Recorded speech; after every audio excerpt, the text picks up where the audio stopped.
Today, again, we're reading Winterdance by Gary Paulsen. We're reading Major Rex. I believe we're going to read Becoming Dog. We might read First Snow. And I think that's it. So let's get into it. Major Rex.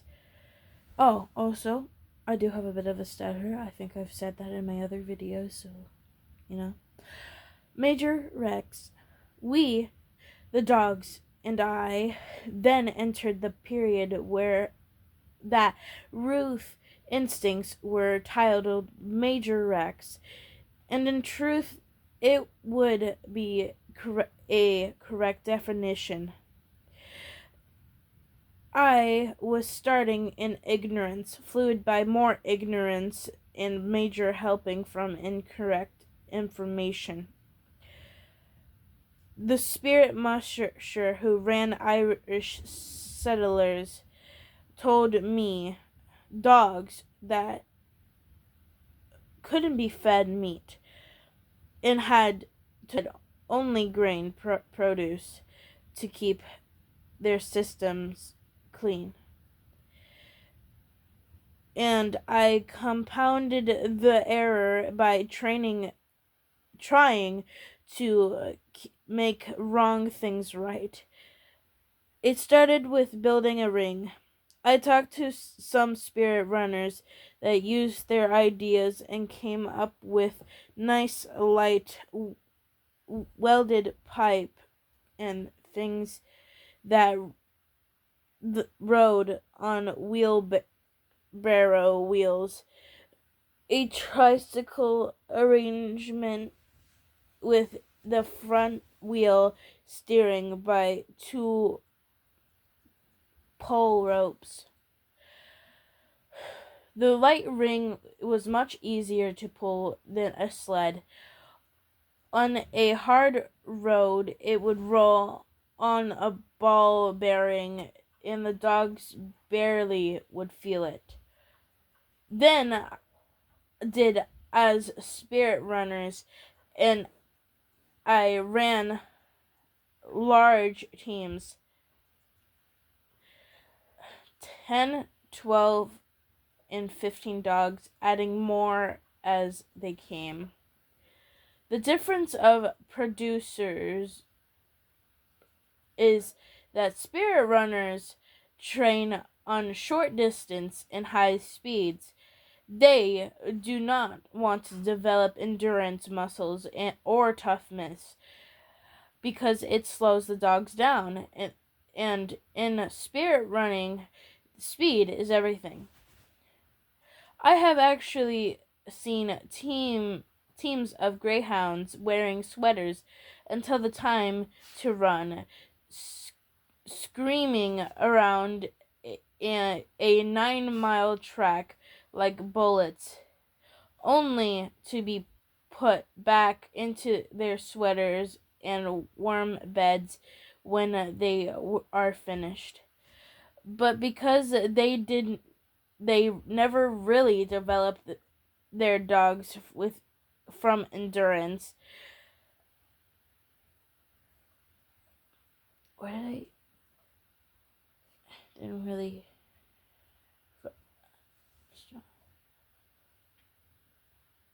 Give me a second. In a strength standpoint, most spirit runners, the one I asked for advice, really didn't understand just how strong and tough sled dogs can be.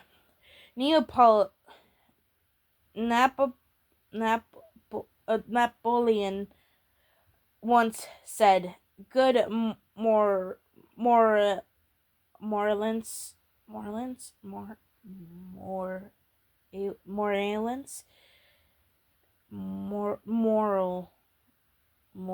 morale among troops is as 4 is to 1." And sometimes similar happens to sled dogs. As they gain strength from training and knowledge and confidence, as they understand that you will give them beef when they run, and fat when they run, and love when they run, and your soul when they run. They, as they learn to feel that and understand that, know that, they become something completely different. They are no longer just sled dogs or pets. They become distant dogs. Dogs that will not be stopped. When it first happens, it is frightening. Just watching Dr. Jekyll turn into Mr. Hyde. Their shoulders grow. They gain weight in both fat and, more important, muscles, and their coats leak up with the added meat and fat. As much as they can eat when they are training is going to full bore. And they get strong. Gosh, how strong. The difference between dogs not trained for a distance and one at a full distance stride is amazing. 4, 5, sometimes 8 or 2 more. 1. On a light ring, 10 or 12 spirit dogs could be run easily. So I was told, and so I did. But with distance,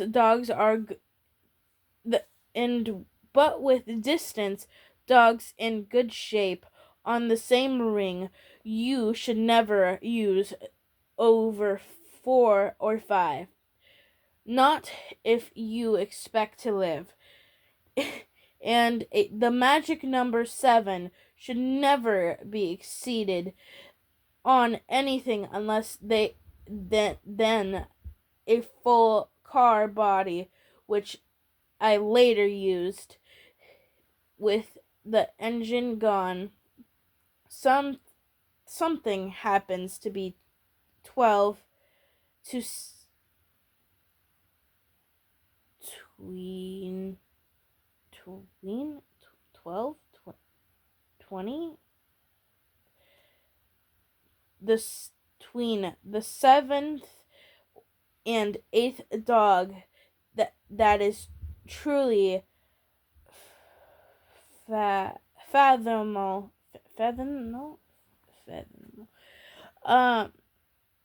A power curve is passed, and with 8 and up, you're in the zone that defines control without special gear. I knew none of this. Once I had the light ring, I started getting dogs, adding them to the overall team as I found them. Typhoon, Cookie, Yogi, Max, Storm, Steve, Bill, Devil, Murphy, Arthro, Big Mac, Raven, Byron, other dogs, other people names. I didn't get to name a single dog from the team, although later we had pups, many pups. I got to pick names. I ran them the way that I thought they were supposed to run them, putting new sections on the gang line on as each new dog or setting of dogs arrived, and just adding them to the team. But a kind of infection of will had occurred that I hadn't understood. I had the trap line team, the original 7. They had been nice dogs, happy dogs, peaceful dogs, and had worked the team all winter and never had a problem with them. Especially Cookie. Her I frequently bought her in a house and let her run loose.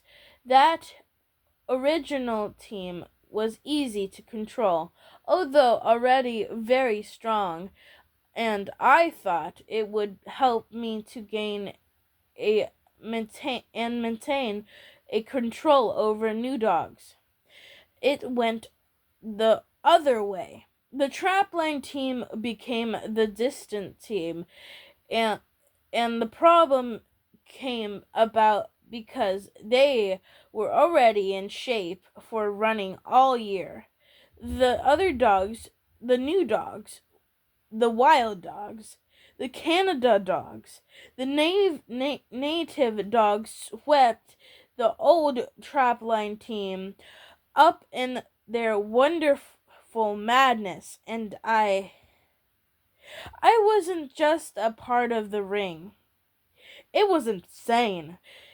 When I started to run 8 dogs, then 9 and 10 with the three with the first 3 Canadian dogs, I realized something that was different.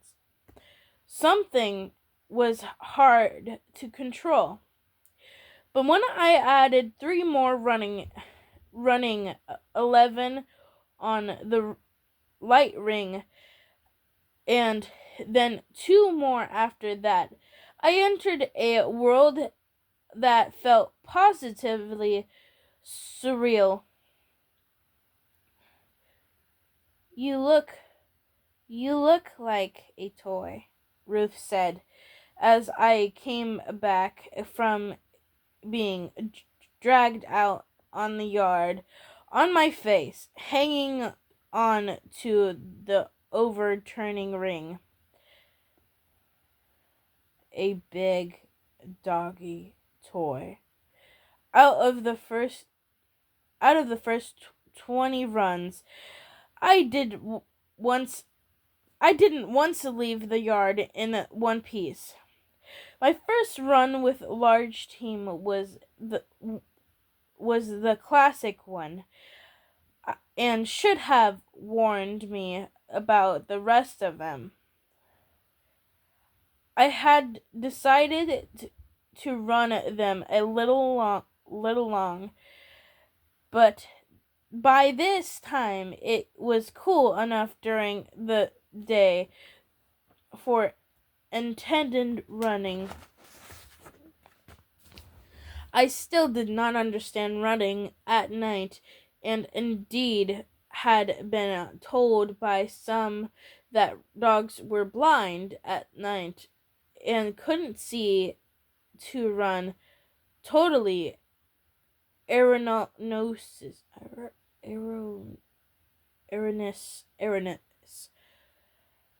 So I thought I would try 30 miles.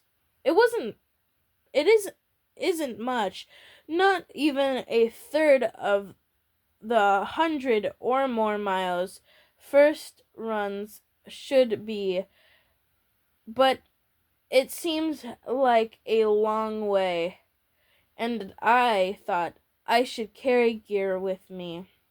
I loaded the ring down with a backpack and tried in place and a box of dogs' food, a tent, a rolled up tarp, and a winter coat, just in case it cooled off. Pots and pans for cooking, a small axe, a bow saw, a lantern, a gallon of fuel for the lantern, a bow saw, a lantern, a gallon of a full size 2-burner Colorman stove. I looked and sounded like a hardware store. Leaving the yard was as far as most of the stuff got. I hooked up 13 dogs to the ring and tried off to a tree with a stout rope, and I quickly realized that I had checked at least 4 times. The dogs were fired up and hooked. I hooked Cookie in first. Let her hold the gangline out. When I went for each dog, I hooked them into position. Each new dog affected the other dogs until by the time I harnessed 10 of them, the din was deafening. More importantly, the sound of urgency of the dogs was affecting me as well, and by the time I had 11-12 in place, the one left, Devil, I was going back and forth from kennel to ring at a dead run, trying to hurry and let them run. The Devil popped me as I reached for him, drew a little blood, but it was less than usual, and I thought we might be getting a friendlier term. I thought we were getting on friendlier terms. I put him in the gang line, went to the ring and stood on it. Waved to Ruth, who was standing by the door of the house, and jerked the quick release loose. I don't think the ring hit the ground more than 12 twice all the way across the yard. My gosh, I thought they've learned to fly with me hanging out on the back like a tanter flag. We became to the end of the driveway where we would have to must turn onto the road. The dogs made a turn fine. The ring started to as well, but I had forgotten to lean into the turn, and it rolled, and once it rolled, it kept rolling. It felt like 200 or 300 miles. I had time for a quick look back, and I seemed like a dry goods store had blown up across the road, and in the ditch I grabbed at something to hold. In a fashion I don't understand. In some fashion I don't understand. I hung on, I think because I lost them with the bike, and was determined not to lose them again. And we set off down the road with the ring upside down, all the gear gone. Me dragged on the gravel on my face. It took me 4 miles to get the ring up on its wheels, by which time the pipe handlebar I had wheeled into position had broken off, and I had nothing to hang on but the steering ropes, and was also nearly completely hundered, my clothes having been torn to shreds during the dragging. We did the 30 miles in under 2.5 hours, and never once I once was I in anything like even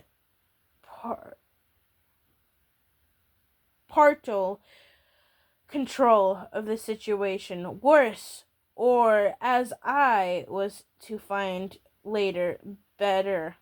Cookie was starting into the heat. Starting into heat. She didn't stop to breathe, which she would do on subsequent runs, but it didn't matter. She ran ahead of them, and the males were excited by her and used every available opportunity to start what a musher would later tell me called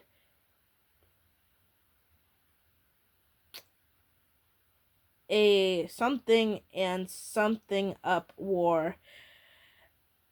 It it was just a rolling dog fight being led by this cute little wolfy female dog with trail out to the side, with me hanging on the back with 2 ropes, half naked, screaming obscenities, trying to get the fighting dogs to stop. Later that fall, just before snow, Ruth and I sat talking about that first run with the dogs on the light ring. It would have been nice, she said, sitting by the warm stove, drinking coffee, if you had been your if that had been your worst run. If that had been your first run. I nodded. Unfortunately, it was your best. Well, not the best. Yes, dear, it was. The subsequent runs, I left the yard on my face, my butt, my back, my belly. I dragged for a mile or 2 miles. 3 miles, I lost the team 8. 10 times. Walked 12, 17, once 40 some miles, looking for them. The ring broke every time we ran, torn to pieces, and I finally borrowed the welder and rebuilt the thing every night. Every farmer within 40 miles of us knew about me. Knew me as the crazy, that word, who can't hold his team. I once left the yard with a wooden match in my pocket and had them lighten as I was being dragged past the door of the house. giving me a sim balance of meteorite, screaming something about my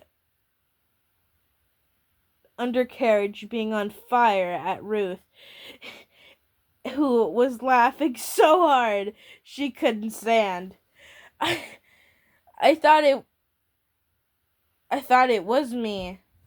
I had read some newspaper articles by this time, and I knew a little more about Suzanne Butcher and others who ran the race and couldn't understand the difference there could be between their dogs and my dogs, and why they seemed to be able to run theirs and I couldn't run mine. I simply couldn't get out of the yard alive. Finally, I saw a picture of a dog team training for the Iditarod in Canada in the early fall. There were 15 dogs, all about the size of my dogs, hooked into a conventional gang line. They were pulling cars, a whole car, monitor, wheel, windshields, doors, the works.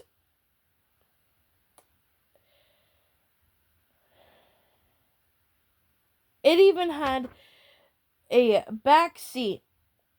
A couple was sitting in the car, leaning out the windows, out the weather, most decidedly not dragging on their faces, and smiling at the camera. The whole car, a whole car.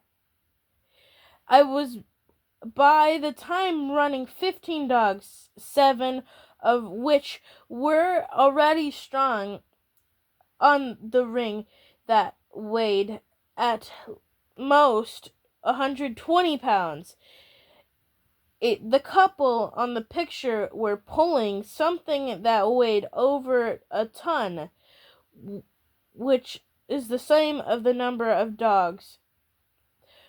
Perhaps more to the point, they were smiling, and I had done little but grimace in terror for the last 30 or 40 runs.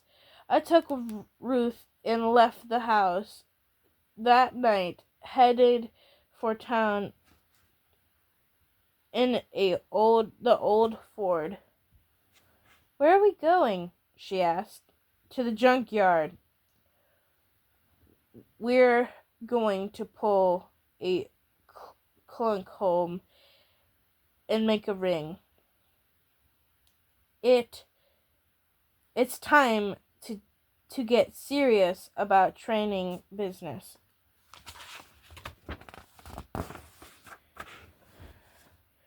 We found an old English Ford at a junkyard. The engine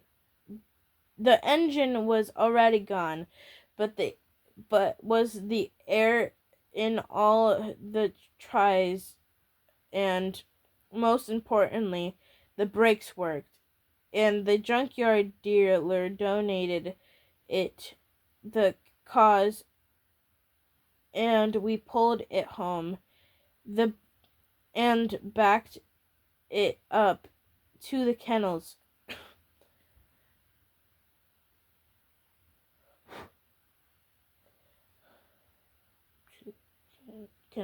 I took a few minutes to remove the door and to make entrance and exit faster. In one of the articles I read that dogs should be hooked to heavy loads with a spring and bungee line of some kind and take up the shock of starting. I didn't think a simple bungee system would for work, so I fashioned a hookup involving two complete truck-size inner tubes, a bungee donut, if you will, to make the load when they lunged. I hooked the gang line to the front of this, locked the emergency brake, and started hooking up dogs, with Cookie in the front holding tight. And when I came to the 18 dogs, I looked up to see the car starting to slide. I quickly found the rope and tied it to the tree and harnessed the rest of the dogs. Ruth was watching, and I waved over at her. Want to go for a ride? She looked. Want to go for a ride? She looked at the car, at me, at the dogs, and smiled. I'll watch this time. Maybe when some of the bugs get worked out. What bugs? It's a car. They'll pull it. We'll ride. I'll wait. It was proved to be a wise decision. I had learned something from my small ring. Dissers and a coast not to carry any gear, but just take them on a 6-mile run on a gravel road. When all was ready, I got into the car and pulled the quick release. Hike! I yelled to the dogs, and they dutifully took off. They were on fire. The car sat still for a moment. I had forgotten to release the handbrake. I did this now, but in the meantime, the dogs had strengthened the two truck inner tubes. Still, they look like spaghetti. See? I smiled at Ruth, who was standing off to the side, well off.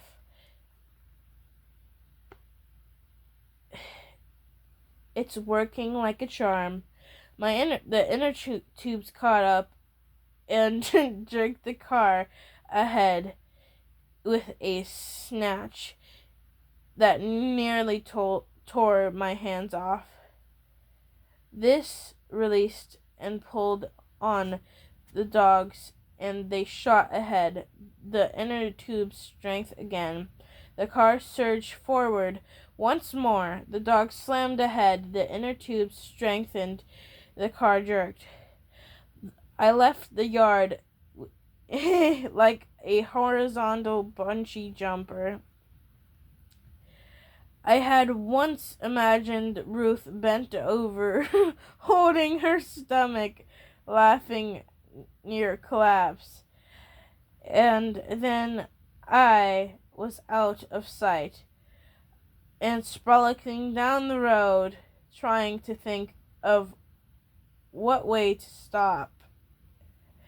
Left to my own devices, I probably would not have solved the problem, but it didn't matter. We made a loop in an hour and a half, and by the time we got back, the dogs figured it out and would start slowly until the tubes caught up and the car was moving, gradually increasing speed. When we returned, I worked on the rope into the bungee system to make a limit to the stretching. Ruth came out a while I was working. I'm going to run long tonight, the camp with them. I'll head back tomorrow, probably be around 10 in the morning. She nodded and started to say something, but hesitated. What? Nothing? No, really. What were you gonna say? You sound so definite. Don't you think you would be better if you didn't plan things? Just say you're going to run them, and not how long or how far. Every time you've done this, you planned on something the dogs take over, and it comes out some other way. It's different every time. I've got the car control. Don't worry. And in truth, I actually believed it. We left the yard just at dark. I had read about running at night and rigged up battery with the handheld spot, so I had watched them run to make sure everything was working out all well.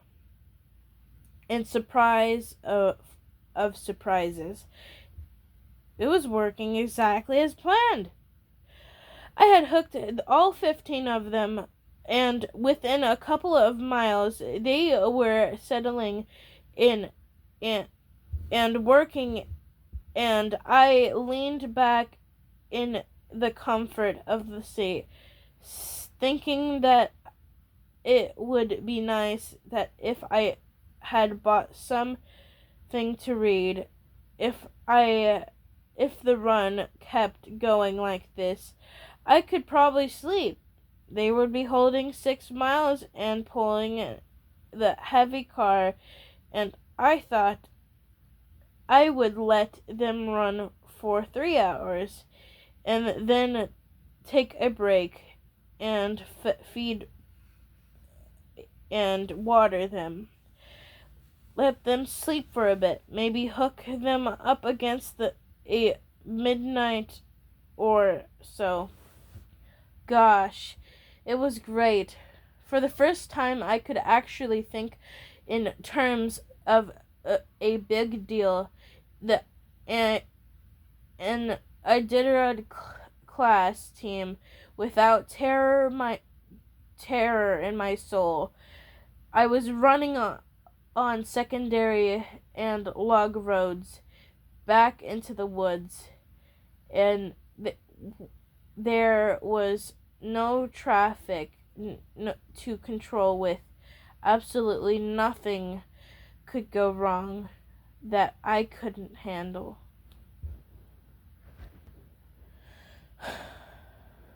I think this was similar to the thinking I did when I enlisted in the army.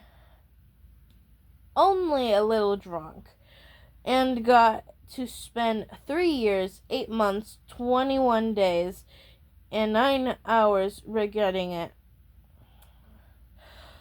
The fall is a time of intense activity and the woods, deer fighting and breed, bear romp around eating everything and anything and everything they could get before hibernating. Moose Moose looked for something to kill. More on this later. And skunks travel looking for winter fat and a place to sleep. They were everywhere, skunks, and because their ability to stink, they were being largely ignored by naturalistic and popular writers. Everybody says they're cute, stink like heck, seems to carry rabies a lot, and that's about it. There is much more about them than publicly known. Everything eats them.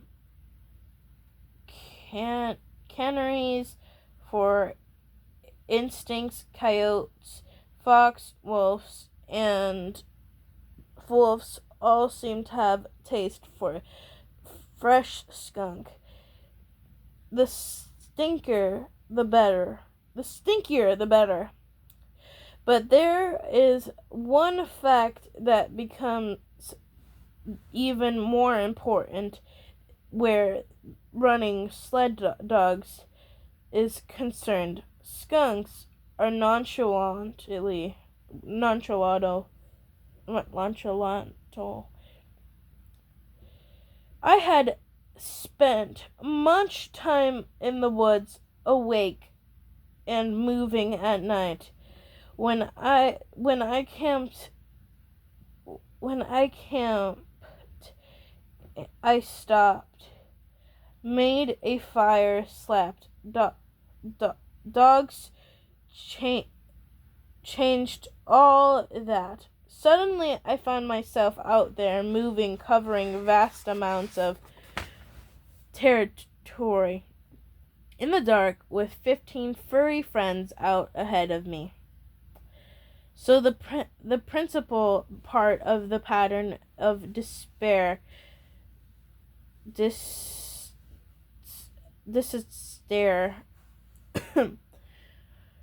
are there a complacent, some might say stupid, man galloping around in the woods in the dark, a fired up canine team eager to see that over next rise, and apparently every skunk in the Western Hemisphere moving along in the blackness on the same truck as the team. We hit the first skunk about 9 o'clock. I was just reaching down to adjust the seat back a little, and the Ford had reached liners, and I was thinking of getting more comfortable, wondering if I would be possible to actually doze while they were running. A bit of idiocy, so total was diffy belief when I got the first sulfurous whiff. It was so sudden, such a surprise, that I didn't, for some reason, associate it with a skunk. At first, And by the time I recognized it for what it was too late. In front end of the team, Cookie was the Cookie and the point dogs went crazy and flipped the light and aimed it up a bit. But there was such confusion and noise that I couldn't understand anything. I locked the emergency brake most needles since the team had stopped pulling and were fighting over a skunk. I ran in front of the team. Cookie was winning. She had the skunk by the shoulders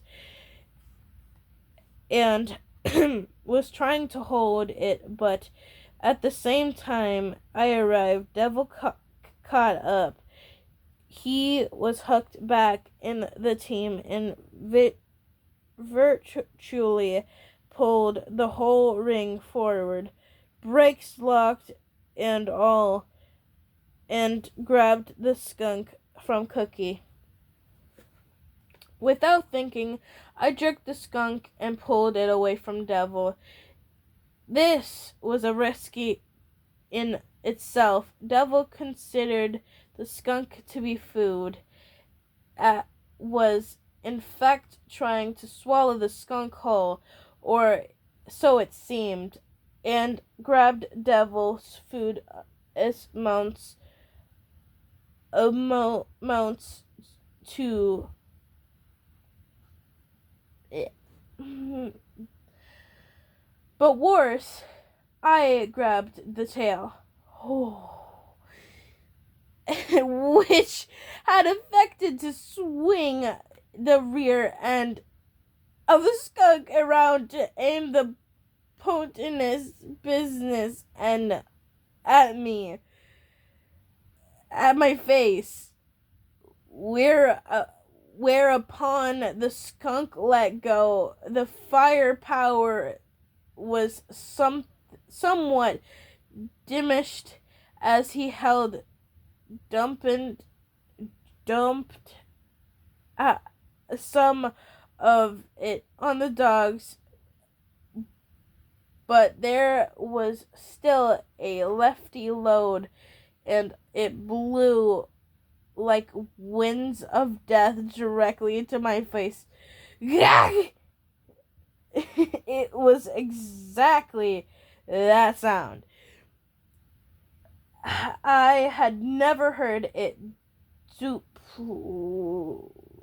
duplicated by another person, and it was accompanied by projectile vomiting, walking in circles while in the ditch, trying to rub out of my eyes with a sudden and sincere wish to become an investment banker or something, any other job that would never put me close to a skunk spot again. I took a half hour to get some vision and ability to breathe right.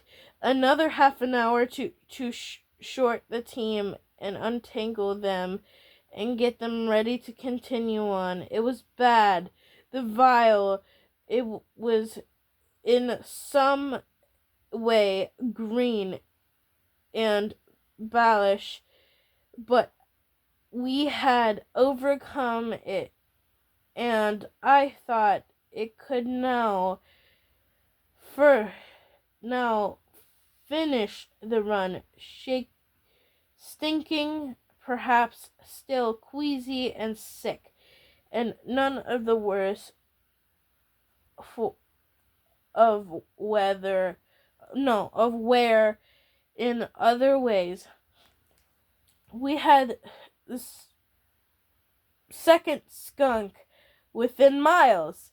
The results almost exactly the same, except that this time the skunk somehow got away from the dogs on his own, and I tried to help it by kicking it down into the ditch out of the way so it could escape. Rule 1, don't grab the skunk by its tail and pull. Rule 2, don't kick skunks. It sprayed me up the front. A goodly load again hitting my face, and I immediately started vomiting once again, rubbing my eyes and trying to find the dogs and ring. Another half an hour to get my systems cleared. Another half an hour to untangle the dogs. Compounding by Devil biting me because he'd missed the chance for another skunk and blamed me. Another or so mile I rode. Another skunk. All in, we hit 6 skunks that first night, and at least 5 of them got me. I was drenched in stink, soaked in it. And by 4 in the morning, I had enough. We hadn't run more than 8 miles, and I turned on the road through the woods and headed home. By this time, the dogs considered the whole venture chance to hunt skunks, and we smoked down the roads, waiting for the next one, and hit the yard doing 20 or so. I unharnessed the team, put them away, and went to the cabin. Ruth was still in bed in the loft, and I didn't want to awake her, but all the instant I walked in the door, I heard, "What in the name of gosh is that smell?" "It's just me." She peered over at the loft. "What happened to you?" I looked back at her, reeking, standing in the fumes, and somehow made me see in yellow cast, my eyes swollen from being sprayed. "Skunks," I said. "Skunks happen to me, and a lot of skunks." "Are all the dogs all right?" The dogs. I started to turn. The movement made the odor come off of my clothing, and I stopped. "Are all right. We won't have to feed Devil for a month." "Why?" "He ate all the skunks." "Ate them?" "Yes." "Couldn't you have stopped him?" "Not without ulcerary." I finally decided to heck with the odor. The clothes came off and started undressing. "What are you doing?" "Coming to bed." "Here?" I stopped. "Where else?" She let her breath out and realized she had been holding it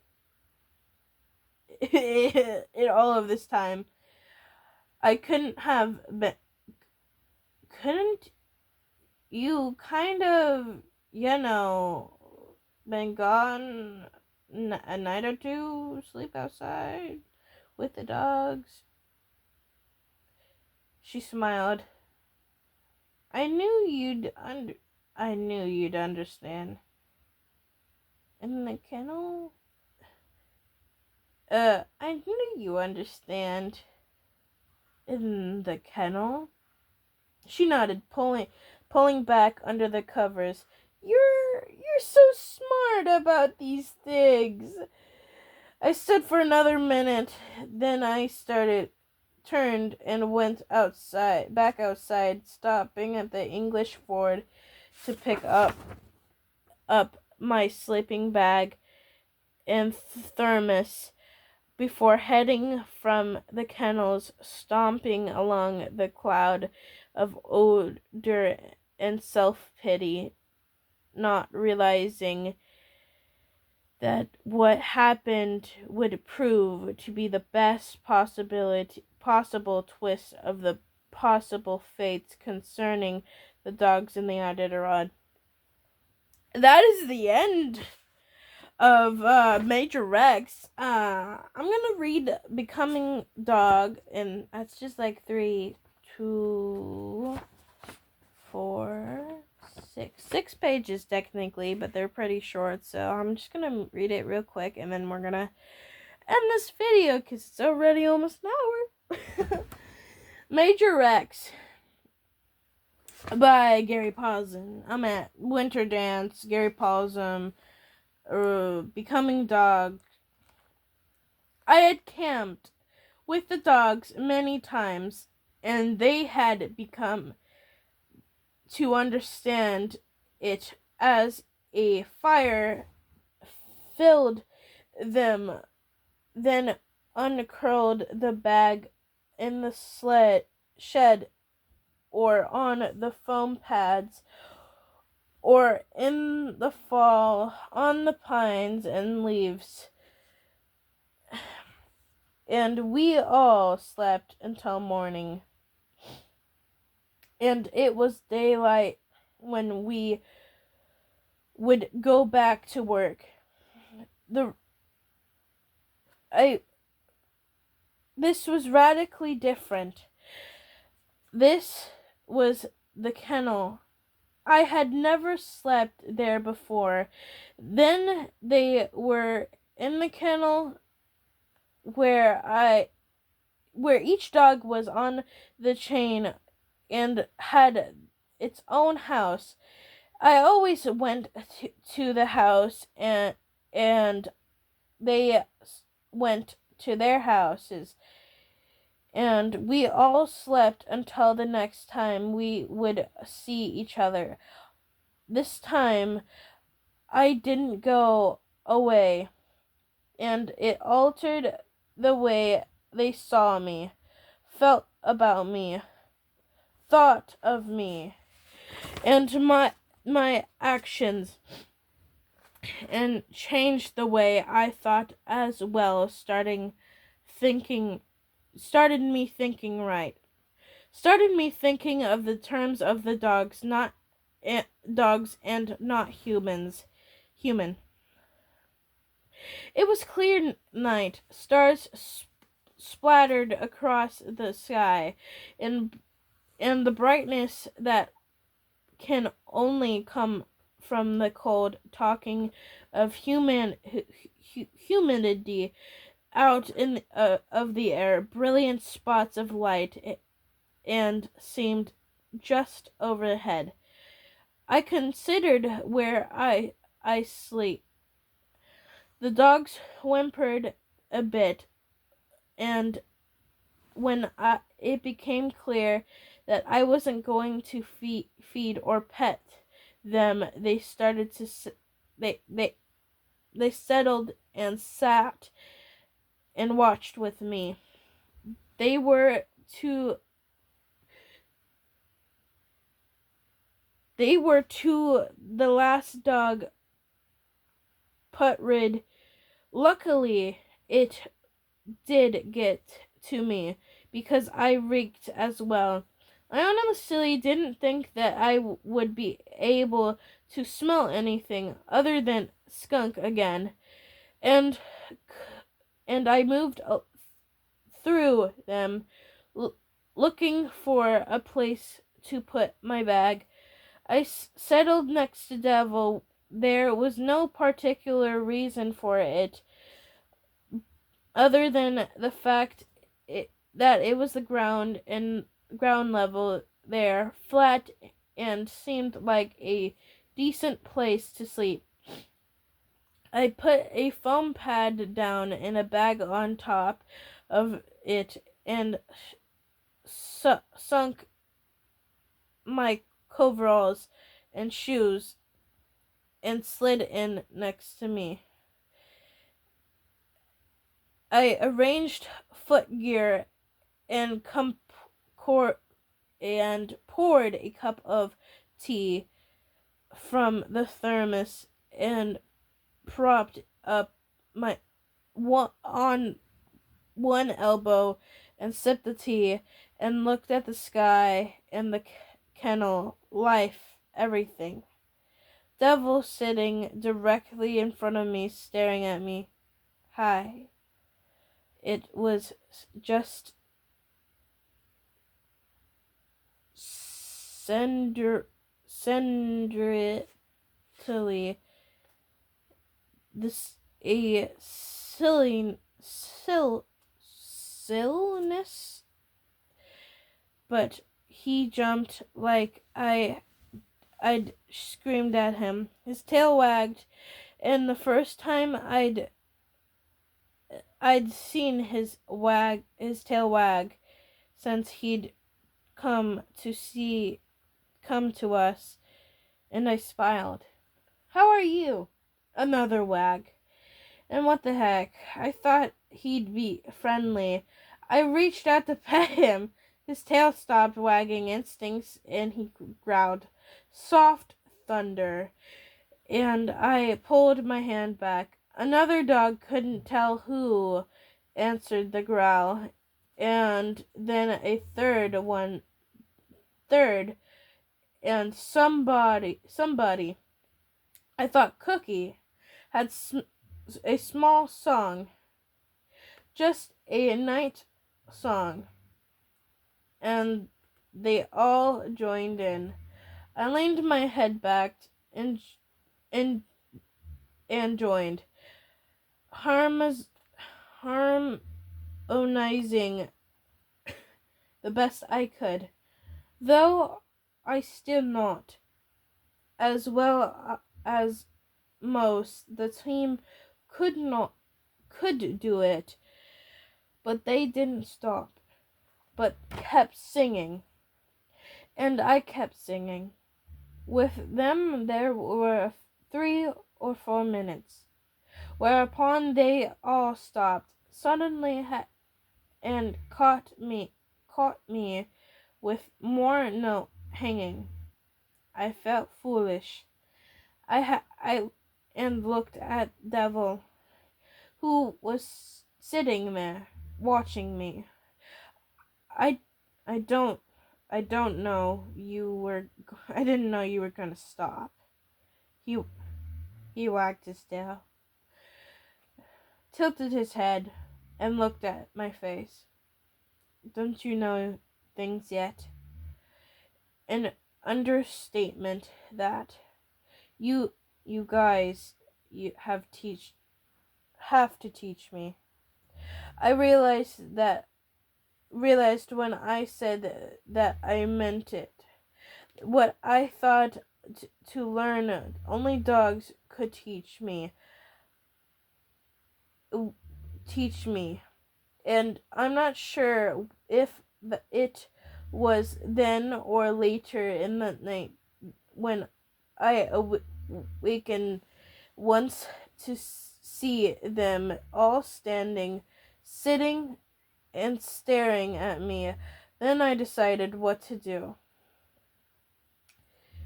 I had to sleep in the kennel. I had to be with the dogs all the time, learn from them all the time, know them all the time, more than sleep. I had to live in the kennel. I had to in some way become a dog. And in some strange way, it had to come from Devil and was the key. If I could understand him, get to know him, and accept me I would be on the way, or at least started. The day I dozed from some, I worked on the ring and gear, and that night I ran again. Not long, or as Ruth put it, just a two-suckered run. And when we went for my gear, I carried it all. Devil circled and moved it. He immediately growled and climbed on top of his house. Ruth came out and cupped with a cup of tea and watched me, shaking her head. "You're going to sleep with Devil?" I placed my form pad on the ground and the sleeping bag on top of it. Devil growled again. "By morning, we're going to be old friends," I said, understanding a bit. Actually, by morning, he had pulled the foam pad out beneath me and shredded it, and opened the whole bottom end of down the bag, and spread feathers over his entire circle. But I didn't know that then. Ruth stared at me for a moment, then shook her head and went into the house, and I lay back into sleep. Devil sitting on his house like a gargoyle. Visions of Iditarod dancing through my head. Leaving with the dogs proved to be easier than I thought it would be. At first there was some adjustment. I had, for instance, I sewed up my bag and get a new foam pad after the night with the Devil, and stabilized territory was difficult. Formerly, Mowat talked of trying to out mad wolves in the book Never Cry Wolf. Now how he needed to establish a boundary and keep marking over his reign. There is much of a wolf in sled dogs, especially dogs from Canada with yellow eyes, and noticed that after I had maddened near the kennel, every dog tried to get over and cover it. They dragged me over to the side, even when I was trying to run them down, to harness them, and peed on top of where I'd gone. This was carried to a new height by Cookie. She covered me. I covered her. She covered me. I covered her. And on until I was out and couldn't pee more. Whereupon she covered me once more, scratched back her feet, and walked away. Done and done. We fought and peed wars. Cover on cover for 3 or 4 days, until, as with Mr. Mowat, I drank enough tea to flush a radiator. I thought that they would see me do all things to know me, and the same for me watching them. I made a little table on the fence post in the middle of the kennel and put a hibachi with a small wok on top and cooked all meals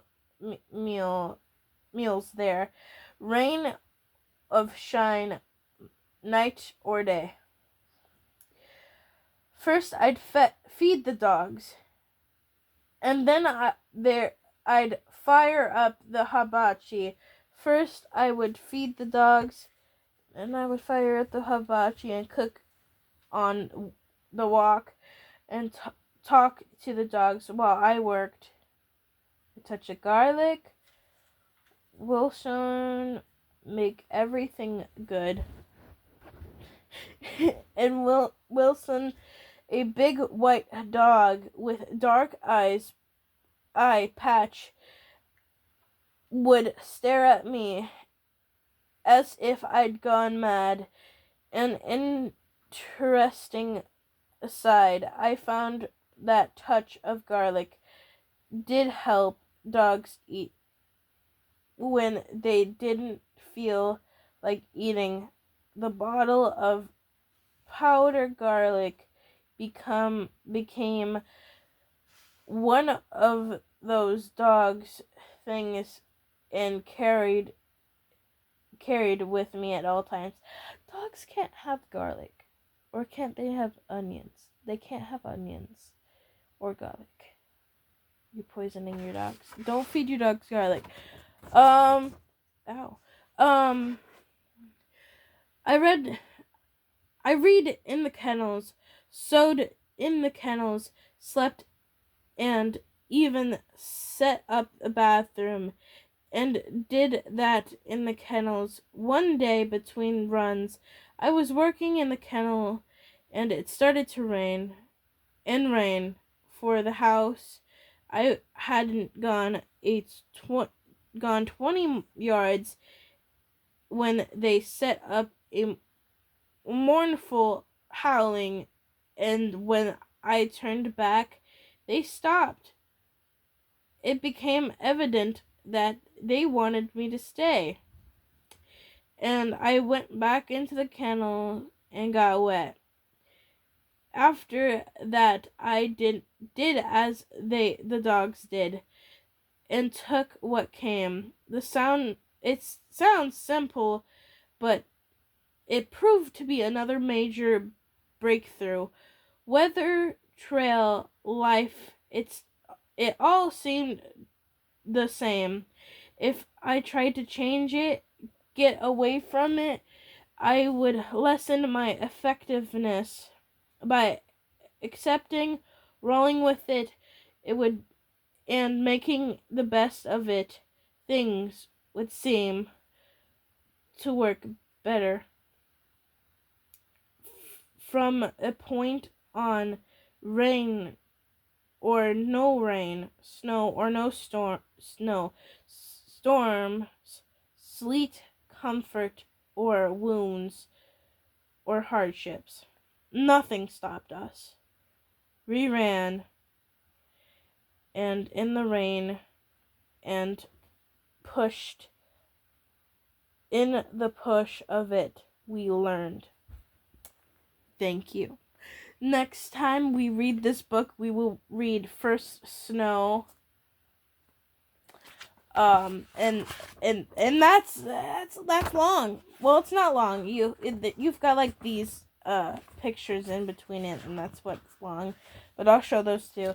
But we'll read First Snow next time when I come back, and maybe Alaska that day too. But I'm done with reading for tonight. And I hope you all have a great night. Hope you had hot cocoa, snuggled up, had snacks while you read this with me or read along. Hopefully you did it in a nice area. That's all for today.